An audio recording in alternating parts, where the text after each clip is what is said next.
ನಮ್ಮ ಕರ್ನಾಟಕದವ್ರು ಸುಮಾರು ಜನ ಇದ್ದಾರೆ ಗುರು ಈ ಫ್ಲೈಟಲ್ಲಿ ಗೋರಖ್ಪುರಿಂದ ಬೆಂಗಳೂರಿಗೆ ಹೋಗೋದು ಅಂದರೆ ಇಲ್ಲ ನಾನು ಇಲ್ಲವನೇ ಲೈಕ್ UP ಗೋರಖ್ಪುರ ಅವನೇ ಅಂತ ಗುರು ಖುಷಿಯಾಗ್ಬಿಟ್ರು ಅವ್ರು ಏನು ಗೊತ್ತಾ ಬೇಲ್ಪುರಿ ಗುರು 200 ರೂಪಾಯಿ ಯಪ್ಪ. ನಮಸ್ಕಾರ ಗುರುಗಳೇ, ನಾನು ನಿಮ್ಮ UP ಹುಡುಗ SK ಸ್ವಾಗತಿಸ್ತೀನಿ ಇನ್ನೊಂದು ಹೊಸ ವ್ಲಾಗಲ್ಲಿ. ಸದ್ಯಕ್ಕೆ ಸುಮಾರು ದಿನದಿಂದ ವೀಡಿಯೋ ಬಂದಿಲ್ಲ, ಹೇಳೋಕ್ಕೋದ್ರೆ ಸ್ವಲ್ಪ ಎಮರ್ಜೆನ್ಸಿ ಆಗಿಬಿಟ್ಟಿದ್ದು ನಮ್ಮೂರಲ್ಲಿ. ನಾನು ಅಪ್ರಾಕ್ಸಿಮೇಟ್ಲಿ 21 ಡೇಸಿಂದ UPಯಲ್ಲಿದ್ದೀನಿ. ನಾನು ಸದ್ಯಕ್ಕಿರೋದು ಗೋರಖ್ಪುರಲ್ಲಿ. ಸೊ ಹೇಳೋಕ್ಕೋದ್ರೆ ನಿಮ್ಗೆ ಇದು ನೋಡಿ ಗೊತ್ತಾಗಿರ್ಬೋದು ಏನಕ್ಕೆ ಬಂದಿದೆ UPಗೆ ಅಂತ. ಸೊ ನಾನು ಬಂದಿದ್ದೀನಿ ಗೋರಖ್ಪುರ್ಗೆ, ಇಲ್ಲಿಂದ ವಾಪಸ್ ಹೊರಡ್ತಿದ್ದೀನಿ ಬೆಂಗಳೂರಿಗೆ. ಸೊ ಗೋರಖ್ಪುರಿಂದ ಥಂಬ್ನೇಲ್ ಎಲ್ಲ ನೋಡಿ ನಿಮ್ಗೆ ಗೊತ್ತಾಗುತ್ತೆ, ಫ್ಲೈಟ್ ಜರ್ನಿ ತೊಗೊಂಡ್ಬರ್ತೀನಿ. ಸೊ ಹೇಳೋಕ್ಕೋದ್ರೆ ಗೋರಖ್ಪುರ್ ಏರ್ಪೋರ್ಟ್ ಬಂದು ಮಿಲಿಟ್ರಿ ಏರ್ಪೋರ್ಟು. ಸೊ ಇಲ್ಲಿ ವೀಡಿಯೋ ಫೋಟೋ ಎಲ್ಲ ನಾನು ಮೊದಲು ಬಂದಾಗ ಪ್ರೊಹಿಬಿಟೆಡ್ ಇತ್ತು, ಇವಾಗ ಗೊತ್ತಿಲ್ಲ ರೂಲ್ಸ್ ಎಲ್ಲ ಹೆಂಗಿದೆ. ಸೊ ನೋಡೋಣ ಹೆಂಗಿದೆ ರೂಲ್ಸು, ಏನಾದರೂ ಅಲೌ ಮಾಡಿದರೆ ನಿಮಗೆ ಮಾಡಿ ತೋರಿಸೋಣ, ಮತ್ತು ಪ್ರೊಸೀಜರ್ ಎಲ್ಲ ಹೇಳ್ತೀನಿ ನಿಮಗೆ. ಮತ್ತು ಹೇಳೋಕ್ಕೋದ್ರೆ ದಯವಿಟ್ಟು ಕ್ಷಮಿಸ್ಬಿಡಿ, ನಂದು ಅದು ಲೋ ನನಗೆ ಬರಲ್ಲ ಕರೆಕ್ಟಾಗಿ. ಸುಮಾರು ವೀಡಿಯೋದಲ್ಲಿ ಕಮೆಂಟ್ಸ್ ಬರ್ತಿದೆ, ನಗಿತಿದ್ದಾರೆ ಜನ, ಬಟ್ ನನಗೆ ಬರ್ತಿಲ್ಲ, ಯಾಕಂದರೆ ಪ್ರೊನೌನ್ಸಿಯೇಷನ್ ನಂಗೆ ಕರೆಕ್ಟಾಗಿ ಅದು ಬರ್ತಿಲ್ಲ. ಸುಮಾರು ಟ್ರೈ ಮಾಡಿದೆ, ತುಂಬ ಟ್ರೈ ಮಾಡ್ತಿದ್ದೆ, ಅದಾಗ್ತಿಲ್ಲ. ಸೊ ಅದಕ್ಕೆ ದಯವಿಟ್ಟು ಕ್ಷಮಿಸ್ಬಿಡಿ, ಸರಿನಾ? ಸೊ ನಾನು ಹೇಳ್ದಂಗೆ ಇದು ಮಿಲಿಟ್ರಿ ಏರ್ಪೋರ್ಟ್ ಅಲ್ಲ. ಸೊ ನಿಮಗೆಲ್ಲ ಪ್ರೊಸೀಜರ್ ನಿಮ್ಗೆ ತಿಳಿಸ್ತೀನಿ. ಏನಾದರೂ ನೀವು ನೇಪಾಲ್ ಬಾರ್ಡ್ರಿಗೆಲ್ಲ ಬರಬೇಕಂದ್ರೆ ನೀವು ಈ ಏರ್ಪೋರ್ಟ್ನ ಕನ್ಸಿಡರ್ ಮಾಡ್ಬೋದು. ಮತ್ತು ಪ್ರಯಾಗ್ರಾಜ್ಗೂ ಬರಬೇಕಂದ್ರೆ ನೀವು ಏರ್ಪೋರ್ಟ್ನ ಕನ್ಸಿಡರ್ ಮಾಡ್ಬೋದು, ಯಾಕಂದರೆ ಬೇರೆ ಏರ್ಪೋರ್ಟ್ಸ್ ಲಕ್ನೋ, ಅಯೋಧ್ಯೆ ಎಲ್ಲ ಪ್ರಯಾಗ್ರಾಜ್ದೆಲ್ಲ ಹೆವಿ ಕಾಸ್ಟ್ಲಿ ಇದೆ. ಇಲ್ಲಿ ಗೋರಖ್ಪುರ್ ಏರ್ಪೋರ್ಟ್ ಸ್ವಲ್ಪ ಕಡಿಮೆ ಪ್ರೈಸಲ್ಲಿದೆ. ಸೊ ನೀವು ಬೇಕಂದರೆ ಬರ್ಬೋದು ಇಲ್ಲಿ, ಸರಿ? ಮತ್ತು ನಾವು ಹೊರಟ್ಬಿಟ್ಟಿದ್ದೀವಿ, ಆಟೋಲ್ಲಿ ಹೊರಡ್ತಿದ್ದೀವಿ. ಸೊ ಆಲ್ಮೋಸ್ಟ್ ನಾನು ರೀಚ್ ಆಗಿದ್ದೀನಿ. ಅಲ್ಲಿ ಪ್ರಮಿಸಸಲ್ಲಿ ವೀಡಿಯೋ ಮಾಡೋಂಗಿಲ್ಲ, ನೋಡೋಣ ಏನೆಲ್ಲ ಪ್ರೊಸೀಜರ್ ಮುಂದೆ. ಇದು ಸದ್ಯಕ್ಕೆ ನಾನು ಆ್ಯಕ್ಚುಲಿ ಫ್ಲೈಟಲ್ಲಿ ಬಂದು ಕೂತ್ಕೊಂಡ್ಬಿಟ್ಟಿದ್ದೀನಿ. ಒಂದು ಲಕ್ಕಿ, ಆ್ಯಕ್ಚುಲಿ ಇವತ್ತು ನಾನು ಲಕ್ಕಿ ಏನಕ್ಕಂತ ಗೊತ್ತಾ, ನನಗೆ ಎಮರ್ಜೆನ್ಸಿ ಎಕ್ಸಿಟ್ ಸಿಕ್ಬಿಟ್ಟಿದೆ. ಸೊ ಎಮರ್ಜೆನ್ಸಿ ಎಕ್ಸಿಟ್ ಏನಂದರೆ ಹೆವಿ ಲೆಗ್ ಸ್ಪೇಸ್ ಇರುತ್ತೆ. ಸೊ ಸ್ಪೆಸಿಫಿಕೇಷನ್ ಎಲ್ಲ ನಿಮ್ಗೆ ಸ್ವಲ್ಪದಲ್ಲಿ ನಾನು ತೋರಿಸ್ತೀನಿ. ಮತ್ತು ಹೇಳ್ದಂಗೆ ಪ್ರೊಹಿಬಿಟೆಡ್ ಇತ್ತು ವೀಡಿಯೋ ಮತ್ತು ಫೋಟೋಸ್ ತೆಗೆಯೋದು ಏರ್ಪೋರ್ಟಲ್ಲಿ, ಮತ್ತು ಏನಲ್ಲದು ರನ್ವೇಯಲ್ಲಿ ಎಲ್ಲೂ ನೀವು ಫೋಟೋ ವೀಡಿಯೋ ಏನೂ ತೊಗೊಳಂಗಿಲ್ಲ. ಏರ್ಪೋರ್ಟಲ್ಲಿ ಬೇಕಿದ್ದರೆ ನಾನು ತೊಗೊಂಬೋದಿತ್ತು, ಬಟ್ ಲೀಗಲ್ ಆ್ಯಕ್ಷನ್ ಏನಾದರೂ ವೀಡಿಯೋ ಏನಾದರೂ ನೋಡ್ಬಿಟ್ರೆ ಸುಮ್ಮನೆ ಅದೆಲ್ಲ ತಲೆನೋವು ಬೇಡ. ಸೊ ಅದಕ್ಕೆ ನಾನು ಡೈರೆಕ್ಟ್ ಫ್ಲೈಟಲ್ಲೇ ಬಂದು ತೊಗೊತಿದ್ದೀನಿ. ಸೊ ಅಲ್ಲಿ ಅನೌನ್ಸ್ಮೆಂಟ್ ಮಾಡ್ತಿರ್ತಾರೆ ವೀಡಿಯೋಗ್ರಾಫಿ, ಫೋಟೋಗ್ರಾಫಿ ಪ್ರೊಹಿಬಿಟೆಡ್ ಅಂತ. ಸುಮಾರು ನಮ್ಮ ಕರ್ನಾಟಕದವ್ರು ಸುಮಾರು ಜನ ಇದ್ದಾರೆ ಗುರು ಈ ಫ್ಲೈಟಲ್ಲಿ ಗೋರಖ್ಪುರಿಂದ ಬೆಂಗಳೂರಿಗೆ ಹೋಗೋದು. ಯಾಕಂದರೆ ನಾನು ಹೇಳಿದೆ ಅಲ್ಲ, ಸೊ ಸದ್ಯಕ್ಕೆ ಮಹಾಕುಂಭಿಂದ UPಯಲ್ಲಿ ಎಲ್ಲ ಟಿಕೆಟ್ಸ್ ಪ್ರೈಸ್ ಜಾಸ್ತಿ ಆಗಿದೆ. ಅಲಹಾಬಾದ್ ಅಂತೂ ನೆಕ್ಸ್ಟ್ ಲೆವೆಲ್ ಆಗಿದೆ, ಪ್ರಯಾಗ್ರಾಜ್ ನೆಕ್ಸ್ಟ್ ಲೆವೆಲ್ ಆಗಿದೆ. ಅದಾದಮೇಲೆ ಕಾನ್ಪುರು, ಲಕ್ನೋ, ಅದಾದಮೇಲೆ ವಾರಣಾಸಿ ಎಲ್ಲ, ಅಯೋಧ್ಯೆ ಎಲ್ಲ ಹೆವಿ ಆಗಿದೆ. ಇದು ಒಂದು ಏರ್ಪೋರ್ಟಿಂದ ಸ್ವಲ್ಪ ಕಡಿಮೆ ಕಾಸಲ್ಲಿ ಸಿಗ್ತಿದೆ. ಸೊ ಅದಕ್ಕೆ ಸುಮಾರು ಜನ ಇಲ್ಲಿಂದನೂ ಹೋಗ್ತಿದ್ದಾರೆ ಬೆಂಗಳೂರಿಗೆ ಮಹಾಕುಂಭೆಲ್ಲ ಮಾಡಿ. ಸೊ ನಾನು ಹೇಳ್ದಂಗೆ ಪ್ರೊಸೀಜರ್ ಎಲ್ಲ ಇನ್ನು ಸ್ವಲ್ಪ ಮುಂದೆ ಎಕ್ಸ್ಪ್ಲೇನ್ ಮಾಡ್ತೀನಿ, ಯಾಕಂದರೆ ಇನ್ನೂ ನಾವು ಏರ್ಪೋರ್ಟಲ್ಲೇ ಇದ್ದೀವಿ. ಸೊ ಸುಮ್ಮನೆ ವೀಡಿಯೋ ಮಾಡೋದು, ಫ್ಲೈಟಲ್ಲಿದ್ದೀನಿ, ಏರ್ಪೋರ್ಟ್ ಏನೂ ನಿಮ್ಗೆ ತೋರಿಸ್ತಿಲ್ಲ. ಸೊ ಐ ಹೋಪ್ ಏನೂ ಬರ್ತಿಲ್ಲ, ಐ ಗೆಸ್ ಬರೋಲ್ಲ ಏನು. ಸೊ ಇನ್ನೂ ಸ್ವಲ್ಪ ಹೊತ್ತು ನಾವು ಟೇಕ್ ಆಫ್ ಆದಮೇಲೆ ನಾನು ನಿಮ್ಗೆ ಪೂರ್ತಿ ಎಲ್ಲ ಇನ್ಫಾರ್ಮೇಷನ್ ಹೇಳ್ತೀನಿ. ನೀವೇನಾದರೂ ಇಲ್ಲಿಂದ ಟ್ರಾವೆಲ್ ಮಾಡಿದ್ರೆ ಮಹಾಕುಂಭಲ್ಲಿ ನಿಮ್ಗೆ ಏನು ಯೂಸ್ಫುಲ್ ಇರೋದಂತ. ಸೊ ಟಿಕೆಟ್ ಇಲ್ಲಿಂದ ಹೇಳ್ದಂಗೆ ತಿರ್ಗಾ ಚೀಪಾಗಿರುತ್ತೆ ನಿಮಗೆ.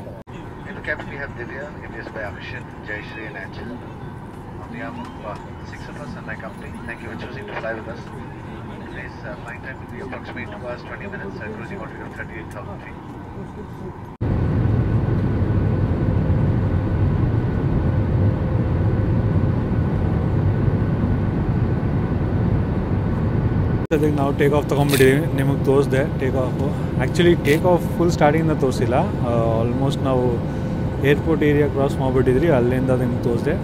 ಮಾತಾಡೋದ್ರೆ ಫ್ಲೈಟ್ ನಂಬರ್ ನಮ್ಮದು QP 1883.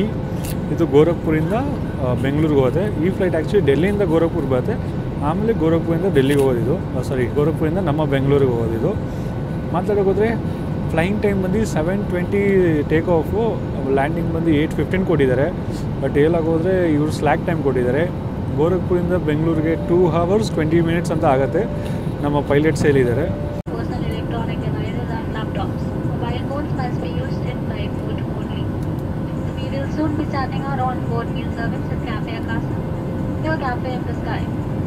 ಫ್ಲೈಟ್ ಟೈಪ್ ಬಂದು ಬೋಯಿಂಗ್ 737 MAX 8 ಇದು. ಮತ್ತು ಸ್ಪೆಸಿಫಿಕೇಷನ್ ಎಲ್ಲ ಹಿಂಗೆ ಸ್ವಲ್ಪದಲ್ಲಿ ತೋರಿಸ್ತೀನಿ. ಎಸ್ ಕ್ಯಾಫೆ ಆಕಾಶ ಅಂತ ಸ್ಟಾರ್ಟ್ ಮಾಡ್ತಾರೆ. ಅದೇ ಫುಡ್ ಏನಾದ್ರು ತಿನ್ಬೇಕಂದ್ರೆ ನೀವು ಪರ್ಚೇಸ್ ಮಾಡ್ಬೋದು. ಸೊ ನೋಡೋಣ ಏನೆಲ್ಲ ಆಪ್ಷನ್ ಇದೆ. ಇದು ನೀವು ಕ್ಯಾಫೆ ಆಕಾಶ ನೋಡ್ಬೋದು. ಸೊ ಇದರಲ್ಲಿ ಮ್ಯಾಕ್ಸಿಮಮ್ ಆ್ಯಕ್ಚುಲಿ ಪ್ರೀ ಬುಕ್ಡ್ ಇದೆ. ಸೊ ಇದೆಲ್ಲ ನಿಮ್ಗೆ ಆನ್ ಬೋರ್ಡ್ ಸಿಗ್ಬಿಡುತ್ತೆ. Enjoy our meals available for on board purchases ಅಂತ ಇದೆ. ಸೊ ಏನೆಲ್ಲ ಇದೆಯಪ್ಪ. ಸೊ ನೀವು ಪಾಸ್ ಮಾಡ್ಕೊಂಡು ಓದ್ಬೋದು. ಬೇಲ್ಪುರಿ ಗುರು 200 ರೂಪಾಯಿ. ಅಯ್ಯಪ್ಪ, ಯೋ ಹೆವಿ. ಮತ್ತು ಇಲ್ಲಿ ನಿಮಗೆ ರೆಡಿ ಟು ಈಟ್ ಇದೆ ನೋಡಿ. ಸೊ ಟೊಮ್ಯಾಟೊ ಚೀಸ್ ಪಾಸ್ತಾ ಇದೆಲ್ಲ ಇದೆ. 300 ರುಪೀಸು. ಮಾಮ್ ರವಾ ಉಪ್ಮಾ, ಪೋಹ, ಖಿಚಡಿ ಇಲ್ಲ, ದಾಲ್ ಖಿಚಡಿ ಇಲ್ಲ. ದಾಲ್ ಖಿಚಡಿ ಇಲ್ಲ. ಸೊ ಇದು ನೀವು ಪಾಸ್ ಮಾಡಿ ನೋಡ್ಬೋದು. ಯಾವ್ದು ಬೇಕಾದರೂ ನೀವು ಆಮೇಲೆ ಪ್ರಿಫರ್ ಮಾಡ್ಬೋದು. ಸೊ ಇದು ನಿಮ್ಗೆ ಆನ್ ಬೋರ್ಡಲ್ಲಿ ಸಿಗುತ್ತೆ. ಸೊ ನೀವು ದಯವಿಟ್ಟು ಪಾಸ್ ಮಾಡಿ ಓದ್ಕೊಂಬಿಡಿ. ಸೊ ನಿಮ್ಗೆ ಇಲ್ಲಿ ಟೆಂಡರ್ ಕೋಕೋನಟ್, ನಮ್ಮದು ಏನಂತಾರದು, ಟೆಂಡರ್ ಕೋಕೋನಟ್ಗೆ ಎಳ್ನೀರು ಐ ಗೆಸ್. ಏನಾದ್ರು ತಪ್ಪಿದರೆ ದಯವಿಟ್ಟು ಕಮೆಂಟ್ ಮಾಡಿಬಿಡಿ. ಎಳ್ನೀರೇ ಐ ಗೆಸ್ ಹೇಳೋದು. ಅದು 150 ರೂಪಾಯಿಗಳು. ಸೊ ಅದು ಆನ್ ಬೋರ್ಡು, ಇಲ್ಲೇನೂ ಅಷ್ಟೊಂದಿಲ್ಲ. ಸೊ ಇದೆಲ್ಲ ಪ್ರೀ ಬುಕ್ ಮೀಲ್ಸು. ಸೊ ಬೇಕಂದರೆ ನೀವು ಒಂದು ಸಲ ಪಾಸ್ ಮಾಡಿ ನೋಡ್ಬೋದು. ಇದೆಲ್ಲ ಪ್ರೀ ಬುಕ್ಕು, ನಿಮಗೆ ಇದು ಸಿಗೋಲ್ಲ. ಇದೆಲ್ಲ ಆನ್ ಬೋರ್ಡಲ್ಲಿ ಸಿಗೋಲ್ಲ. ಇದು ನೀವು ಪ್ರೀ ಬುಕ್ ಮಾಡಿದ್ರೆ ವೆಬ್ಸೈಟಿಂದನೇ ಸಿಗೋದು ನಿಮಗೆ ಅಷ್ಟೇ. ಇಷ್ಟೇ ಇದ್ದಿದ್ದು. ಸೊ ಆನ್ ಬೋರ್ಡ್ ಹೇಳಕ್ಕೆ ಹೋದರೆ ನಿಮಗೆ ಕ್ಯಾಫೆ ಅಕ್ಕಾಸಲ್ಲಿ ಫಸ್ಟ್ ಪೇಜಲ್ಲಿ ಯಾವುದಿರುತ್ತೆ ಇದು ಮಾತ್ರ ನಿಮ್ಗೆ ಆನ್ ಬೋರ್ಡಲ್ಲಿ ಸಿಗೋದು ಅಷ್ಟೇ. ಇದರಲ್ಲಿ ನೀವು ನೋಡೋಕೆ ಹೋದರೆ ಸ್ಕೈ ಸೆಲೆಬ್ರೇಷನ್ ಕೇಕ್ ಅಂತಿದೆ. ಸೊ ನೀವು ಬೇಕಂದರೆ ಐ ಗೆಸ್ 500 ಗ್ರಾಮ್ಸ್ ಅರ್ಧ kg ಕೇಕು ಬುಕ್ ಮಾಡ್ಬೋದು. But 750 heavy rate.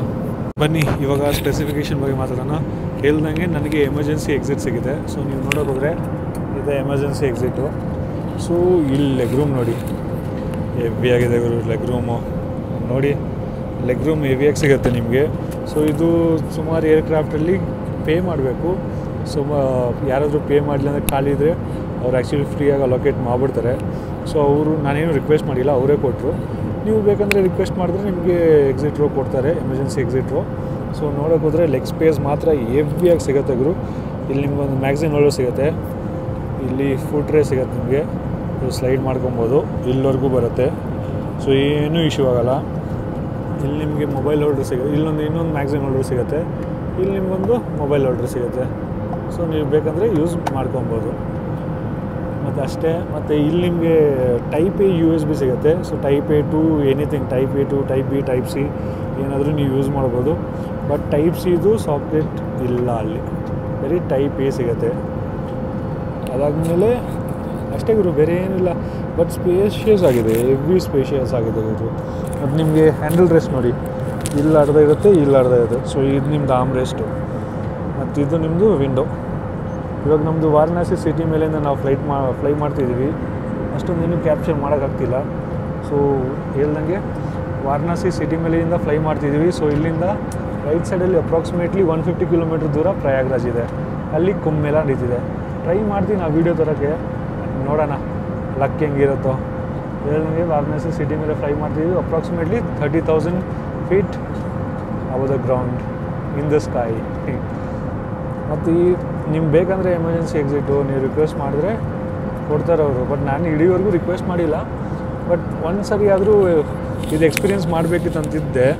ಸೊ ಅವರೇ ಕೊಟ್ಬಿಟ್ರು. ನಾನು ಬ್ಯಾಗೇಜ್ ಚೆಕ್ ಇನ್ ಮಾಡಿದೆ. ಇನ್ನೂ ಏರ್ಪೋರ್ಟ್ ಗೊತ್ತಾಯ್ತು ನನಗೆ ಗೊತ್ತು. ಇನ್ನೂ ಗೋರಖ್ಪುರ ಏರ್ಪೋರ್ಟ್ ಬಗ್ಗೆ ಅಷ್ಟೊಂದು ನಾನು ಎಕ್ಸ್ಪ್ಲೇನ್ ಮಾಡಿಲ್ಲ. ಒಂದು ಕೆಲಸ ಮಾಡ್ತೀನಿ, ಲ್ಯಾಂಡ್ ಮಾಡ್ತೀನಲ್ಲ ನಾನು ಬೆಂಗಳೂರಲ್ಲಿ, ಅಲ್ಲಿ ನಿಮಗೆ ಕಂಪ್ಲೀಟ್ ಇನ್ಫಾರ್ಮೇಷನ್ ಕೊಡ್ತೀನಿ. ಯಾಕಂದರೆ ಇಲ್ಲಿ ಐ ಗೆಸ್ ಏರೋಪ್ಲೇನ್ದು ಇಂಜಿನ್ ಸೌಂಡ್ ಎಲ್ಲ ಬರ್ತಿರತ್ತೆ.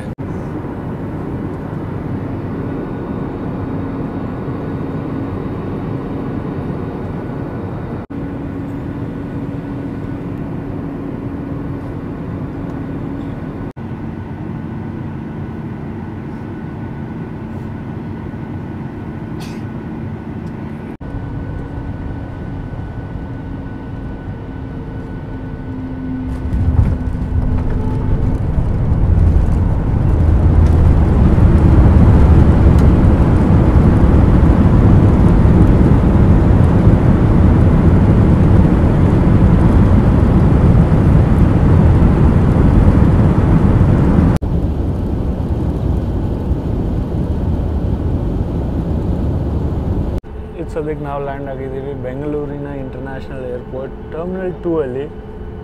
ಸೊ ಟೈಮಿಂಗು ಎಷ್ಟು ಬಿಫೋರು ಎಷ್ಟು ಲೇಟ್ ಎಲ್ಲ ಲ್ಯಾಂಡ್ ಆಗಿದ್ದೆಲ್ಲ ನಾನು ಸ್ವಲ್ಪ ಮುಂದೆ ತಿಳಿಸ್ತೀನಿ.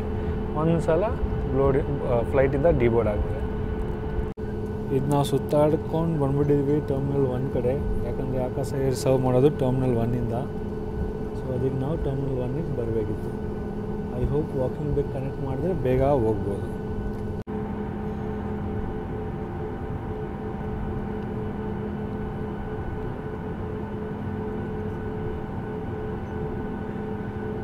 ಗುರುಗಳೇ, ಇದು ಸದ್ಯಕ್ಕೆ ನಾನು ಆ್ಯಕ್ಚುಲಿ ಮನೆಗೆ ರೀಚ್ ಆಗಿಬಿಟ್ಟೆ. ನಾನು ಏರ್ಪೋರ್ಟಲ್ಲಿ ವೀಡಿಯೋ ಎಂಡ್ ಮಾಡ್ತೀನಿ ಅಂತ ಹೇಳಿದೆ, ಆಗಲಿಲ್ಲ. ಗೋರಖ್ಪುರ್ ಏರ್ಪೋರ್ಟ್ ಬಗ್ಗೆನೂ ಹೇಳ್ತೀನಿ ಅಂತ ಹೇಳಿದೆ, ಲೈಕ್ ಪ್ರೊಸೀಜರ್ ಎಲ್ಲ ಅದು ಹೇಳೋಕ್ಕಾಗಲಿಲ್ಲ. ಸೊ ಮನೆಗೆ ರೀಚ್ ಆಗಿ ಪಟ ಫ್ರೆಶ್ ಆಗಿ ಇವಾಗ ಸ್ನಾನ ಮಾಡ್ಕೊಂಡು ಫುಲ್ ಇವಾಗ ಆರಾಮಿದೆ ಗುರು. ಮತ್ತು ಹೇಳಕ್ಕೆ ಹೋದರೆ ಇವಾಗ ನೀವು ಏರ್ಪೋರ್ಟ್ ಲೈಕ್ ಗೋರಖ್ಪುರ್ ಏರ್ಪೋರ್ಟಿಂದ ಟ್ರಾವೆಲ್ ಮಾಡಿದ್ರೆ ನೀವು ಆ್ಯಕ್ಚುಲಿ ಸುಮಾರು ಸಲ ID ಕಾರ್ಡ್ ತೋರಿಸ್ಬೇಕಾಗತ್ತೆ. ನೀವು ಏರ್ಪೋರ್ಟ್ ಪ್ರೊಮಿಸಸ್ ಎಂಟ್ರಿ ಮಾಡಿದ ತಕ್ಷಣ ನಿಮ್ಗೆ ID ಪ್ರೂಫ್ ತೋರಿಸ್ಬೇಕಾಗತ್ತೆ ಟಿಕೆಟ್ ಜೊತೆ. ಮೇನ್ ರೋಡಿಂದ ಗೇಟ್ ಎಂಟ್ರಿ ಮಾಡಿದ ತಕ್ಷಣ ಅದಾದಮೇಲೆ ತಿರ್ಗಾ ನೀವು ಯಾರ ಹತ್ರ ಟಿಕೆಟ್ ಇರುತ್ತೆ ಅವ್ರು ಮಾತ್ರ ಪ್ರೊಮಿಸಸಲ್ಲಿ ಬರ್ತಾರೆ. ಅದಾದಮೇಲೆ ತಿರ್ಗಾ ನೀವು ಏರ್ಪೋರ್ಟ್ ಎಂಟ್ರಿ ಮಾಡಿದ್ರೆ ತಿರ್ಗಾ ID ಪ್ರೂಫು ಮತ್ತು ನಿಮಗೆ ಇದು ಟಿಕೆಟ್ ತೋರಿಸ್ಬೇಕಾಗತ್ತೆ. ಮತ್ತು ಗೋರಖ್ಪುರ್ ಏರ್ಪೋರ್ಟಲ್ಲಿ ಲಗೇಜ್ ನೀವು ಮೊದಲು ಸ್ಕ್ಯಾನ್ ಮಾಡಬೇಕಾಗತ್ತೆ. ಚೆಕ್ ಇನ್ ಬ್ಯಾಗೇಜ್ ಇರುತ್ತಲ್ಲ, ಡ್ರಾಪ್ ಇನ್ ಬ್ಯಾಗೇಜು. ಸೊ ಅದು ಫಸ್ಟ್ ನೀವು ಸ್ಕ್ಯಾನ್ ಮಾಡಬೇಕಾಗತ್ತೆ. ಸೊ ಅದರಲ್ಲಿ ನಿಮಗೆ ಲಿಕ್ವಿಡ್ ಐಟಮ್ ಅಲೋ ಮಾಡಲ್ಲ, ಘೀ ಅದೆಲ್ಲ ಅಲೋ ಮಾಡೋದೇ ಇಲ್ಲ ಅವರು. ಸೊ ಇದು ಜ್ಞಾಪನ ಇಟ್ಕೊಳ್ಳಿ. ಅದಾದಮೇಲೆ ಸ್ಕ್ಯಾನಿಂಗ್ ಮಾಡಿದ್ರೆ ನಿಮ್ದು ಅದಾದಮೇಲೆ ಜಿಪ್ ಟೈ ಆಗಿಬಿಡ್ತಾರೆ, ಏನು ನೀವು ಆ್ಯಡ್ ಮಾಡೋಕ್ಕಾಗಲ್ಲ ಅದರಲ್ಲಿ. ಅದಾದಮೇಲೆ ನೀವು ಚೆಕ್ ಇನ್ ಬ್ಯಾಗ್ ಡ್ರಾಪ್ ಮಾಡೋಕ್ಕೆ ಹೋಗಬೇಕು. ಅಲ್ಲಿ ತಿರ್ಗಾ ನಿಮ್ಮದು ಅಲ್ಲಿ ನಾರ್ಮಲ್ ID ಕಾರ್ಡ್ ಚೆಕ್ ಮಾಡ್ತಾರೆ. ಅಲ್ಲಿ ನಿಮಗೆ ಹಾರ್ಡ್ ಬೋರ್ಡಿಂಗ್ ಪಾಸ್ ಇಶ್ಯೂ ಮಾಡ್ತಾರೆ, ಹಾರ್ಡ್ ಕಾಪಿ ಬೋರ್ಡಿಂಗ್ ಪಾಸು. ಅದಾದಮೇಲೆ ನೀವು ಸೆಕ್ಯೂರಿಟಿ ಮಾಡ್ತೀರಾ. ಸೆಕ್ಯೂರಿಟಿ ಆದಮೇಲೆ ತಿರ್ಗಾ ನೀವು ಗೇಟ್ ಹತ್ರ ಹೋಗ್ತೀರಾ, ಹಂಗೆ ನೀವು ಫ್ಲೈ ಆಗಿಬಿಡ್ತೀರಾ. No video no photography. ಇವಾಗ ನೀವು ಪ್ರಯಾಗ್ರಾಜಿಂದ ಇವಾಗ ನೀವು ಕುಂಭಮೇಳಗೆ ಹೋಗ್ಬೇಕಂದ್ರೆ ನೀವು ಒಂದು ಕೆಲಸ ಮಾಡಿ, ಬೆಂಗಳೂರು ಟು ಗೋರಖ್ಪುರ್ಗೆ ಹೋಗ್ಬೋದು. ಯಾಕಂದರೆ ಟಿಕೆಟ್ ರೇಟ್ ಸ್ವಲ್ಪ ಚೀಪಾಗಿದೆ ಕಂಪೇರಿಟಿವ್ಲಿ. ಲೈಕ್ ಹೇಳಕ್ಕೆ ಹೋದರೆ ಲಕ್ನೋ, ಅದಾದಮೇಲೆ ಪ್ರಯಾಗ್ರಾಜ್, ಅದಾದಮೇಲೆ ಅಯೋಧ್ಯ ಕಂಪೇರಿಟಿವ್ಲಿ ಇದು ಕಡಿಮೆ ಇದೆ. ಏನಕ್ಕೆ ಹೇಳ್ತೀನಿ ಅಂದರೆ, ನೀವು ಫಸ್ಟು ಗೋರಖ್ಪುರ್ಗೆ ಹೋದರೆ ಗೋರಖ್ನಾಥ್ ಅಂತ ಒಂದು ಟೆಂಪಲ್ ಇದೆ, ಅಲ್ಲಿ ನೀವು ವಿಸಿಟ್ ಮಾಡ್ಬೋದು. ಸೊ ಅದಾದಮೇಲೆ ನೀವು ಹೋಗ್ಬೋದು ಅಯೋಧ್ಯೆಗೆ. ಸೊ ಅಯೋಧ್ಯೆ ರಾಮ ಮಂದಿರ ನೀವು ಹೋಗಿ ದರ್ಶನ ಮಾಡ್ಬೋದು. ಅದಾದಮೇಲೆ ನೀವು ಪ್ರಯಾಗ್ರಾಜ್ಗೆ ಹೋಗ್ಬೋದು. ಪ್ರಯಾಗ್ರಾಜ್ಗೆ ಹೋಗಿ ನೀವು ಅಲಹಾಬಾದಲ್ಲಿ ಕುಂಭ ಸ್ನಾನ ಮಾಡಿ, ಸಂಗಮಲ್ಲಿ ಸ್ನಾನ ಮಾಡಿ ನೀವು ಫಿನಿಷ್ ಮಾಡ್ಬೋದು ನಿಮ್ಮದು. ಇಲ್ಲಾಂದರೆ ಇನ್ನೊಂದು ಏನು ಮಾಡ್ಬೋದು ಅಂದರೆ, ನೀವು ಇಲ್ಲಿಂದ ಬೆಂಗಳೂರಿಂದ ಹೋಗ್ಬೇಕಂದ್ರೆ, ಗೋರಖ್ಪುರಿಂದ ಬರಬೇಕಂದ್ರೆ ಇಲ್ಲಿಂದ ಡೆಲ್ಲಿಗೆ ಹೋಗಿ, ಅಲ್ಲಿ ಟಿಕೆಟ್ ಫೇರ್ ಆ್ಯಕ್ಚುಲಿ ಕಡಿಮೆ ಇದೆ, ಬೆಂಗಳೂರು ಟು ಡೆಲ್ಲಿ. ಅಲ್ಲಿಂದ ಬಸ್ಸಲ್ಲಿ ಬನ್ನಿ, ಅರೌಂಡ್ 2500 ಆಗುತ್ತೆ. ಪ್ರಯಾಗ್ರಾಜು ಅರೌಂಡ್ 10 to 12 hours ಜರ್ನಿ ಬಸ್ಸಲ್ಲಿ, ಸ್ಲೀಪರ್ ಬಸ್ಸಲ್ಲಿ ನೀವು ಆರಾಮಾಗಿ ಬರ್ಬೋದು. ಪ್ರಯಾಗ್ರಾಜ್ ಆದಮೇಲೆ ನೀವು ಅಯೋಧ್ಯೆಗೆ ಹೋಗಿ, ಅಯೋಧ್ಯೆ ದರ್ಶನ, ರಾಮ ಮಂದಿರ ಅಯೋಧ್ಯೆ ಎಲ್ಲ ದರ್ಶನ ಮಾಡಿ, ಅಲ್ಲೇ ನಮ್ಮದು ಹನುಮಾನ್ ಗಡಿ ಎಲ್ಲ ಇದೆ. ಸೊ ಅಲ್ಲೆಲ್ಲ ನೀವು ವಿಸಿಟ್ ಮಾಡಿ, ಅದಾದಮೇಲೆ ನೀವು ಗೋರಖ್ನಾಥ್ ಟೆಂಪಲ್ ವಿಸಿಟ್ ಮಾಡಿ, ಗೋರಖ್ಪುರ್ ಏರ್ಪೋರ್ಟಿಂದ ನೀವು ಫ್ಲೈ ಬ್ಯಾಕ್ ಮಾಡ್ಬೋದು. ಟಿಕೆಟ್ ಪ್ರೈಸ್ ಕಡಿಮೆ ಇರುತ್ತೆ. ಸೊ ಅದಕ್ಕೆ ಸೇವಿಂಗ್ಸ್ ಮಾಡ್ಕೊಂಡ್ರೆ ನಿಮಗೆ ಸ್ವಲ್ಪ ಉಪಯೋಗ ಆಗುತ್ತೆ. ಸೊ ಇದೇ ಇದ್ದಿದ್ದು ವೀಡಿಯೋ. ಐ ಹೋಪ್ ನಿಮ್ಗೆ ಇಷ್ಟ ಆಗಿರ್ಬೋದು. ಅಷ್ಟೊಂದೇನು ನಾನು ತೋರ್ಸೋಕ್ಕಾಗಲಿಲ್ಲ. ಮತ್ತು ಅಲ್ಲಿ ಆ್ಯಕ್ಚುಲಿ ಗೋರಖ್ಪುರ್ ಏರ್ಪೋರ್ಟಿಂದ ಸುಮಾರು ಜನ ನಮ್ಮ ಕರ್ನಾಟಕದವ್ರು ಇದ್ದರು. ಸೊ ಅಲ್ಲಿ ಲೈನಲ್ಲಿ ಯಾರೋ ಒಬ್ಬರು ಬಂದರು. ಸೊ ಅವ್ರು ಕೇಳಿದ್ರು, may I get in between ಅಂತ. ಸೊ ನಾನು ಕನ್ನಡದಲ್ಲಿ ಹೇಳಿದೆ, ಹಾಂ ಸರಿ ಅಂತ. ಅವ್ರು ಫಸ್ಟ್ ಅಂದರು, ನೀವು ಕನ್ನಡದವ್ರು, ನಮ್ಮೂರು ಅಂತ. ನಾನು ಅಂದೆ, ಇಲ್ಲ ನಾನು ಇಲ್ಲವನೇ, ಲೈಕ್ UP ಗೋರಖ್ಪುರ ಅವನೇ ಅಂತ. ಗುರು ಖುಷಿಯಾಗ್ಬಿಟ್ರು ಅವರು. ಏನು ಗೊತ್ತಾ, ನಮಗೆ ಖುಷಿ ಆಗುತ್ತೆ ನೀವೆಲ್ಲ ಕನ್ನಡದಲ್ಲಿ ಮಾತಾಡ್ತಿದ್ದೀರ ಅಂತ ಹೀಗೆಲ್ಲ ಹೇಳಿದ್ರು. ನನಗೆ ಫುಲ್ ಹೆವಿ ಖುಷಿ ಆಯಿತು ಆ್ಯಕ್ಚುಲಿ. ಅದು ವೀಡಿಯೋಸ್ ಇಷ್ಟು ದಿನ ಬರಲಿಲ್ಲ, ನಿಮ್ಗೆ ಗೊತ್ತು ಏನಕ್ಕೆ ಬರಲಿಲ್ಲ ಅಂತ. ಇವಾಗ ಫ್ಯೂಚರಲ್ಲಿ ಕಂಟಿನ್ಯೂಸ್ ಆಗಿ ವೀಡಿಯೋ ಥರನ ಫುಲ್ಲು ಪ್ರಯತ್ನ ಮಾಡ್ತೀನಿ. ಮತ್ತು ನಮ್ಮ ಚಾನಲ್ಲು 2000 ಸಬ್ಸ್ಕ್ರೈಬರ್ಸ್ ಕಂಪ್ಲೀಟ್ ಆಗಿದ್ದಾರೆ. ನಿಮ್ಮದು ಧನ್ಯವಾದಗಳು ಗುರುಗರೇ, ಕೋಟಿ ಧನ್ಯವಾದಗಳು. ನಿಮ್ಮಿಂದನೇ ಎಲ್ಲ ಇದು ಸಾಧ್ಯ ಆಗಿರೋದು. ಸರಿ, ಮತ್ತೆ ಸಿಗೋಣ ನೆಕ್ಸ್ಟ್ ವ್ಲಾಗಲ್ಲಿ. ಏನಾದರೂ ಶಬ್ದ ಪದ ಏನಾದರೂ ತಪ್ಪಾಗಿಬಿಟ್ಟಿದ್ದು ದಯವಿಟ್ಟು ಕ್ಷಮಿಸ್ಬಿಡಿ. ನಾನೊಬ್ಬ UP ಹುಡುಗ, UPಯಿಂದ ಬಂದು ಕನ್ನಡ ಕಲಿತು ನಿಮ್ಮ ಕನ್ನಡ ಕಂಟೆಂಟ್ ಪ್ರೊವೈಡ್ ಮಾಡ್ತೀನಿ. ಮತ್ತು ಹೇಳೋಗೋದ್ರೆ ಆ ಸ್ವಲ್ಪ ವರ್ಡ್ಸಲ್ಲೆಲ್ಲ ನಾನು ಸ್ವಲ್ಪ ಫಂಬಲ್ ಆಗ್ತೀನಿ. ಸೊ ದಯವಿಟ್ಟು ಕ್ಷಮಿಸ್ಬಿಡಿ. ಸರಿ, ಮತ್ತೆ ಸಿಗೋಣ ನೆಕ್ಸ್ಟ್ ವ್ಲಾಗಲ್ಲಿ. ಅಷ್ಟವರೆಗೂ ಜೈ ಭಾರತ, ಜೈ ಕರ್ನಾಟಕ ಗುರುಗಳೇ.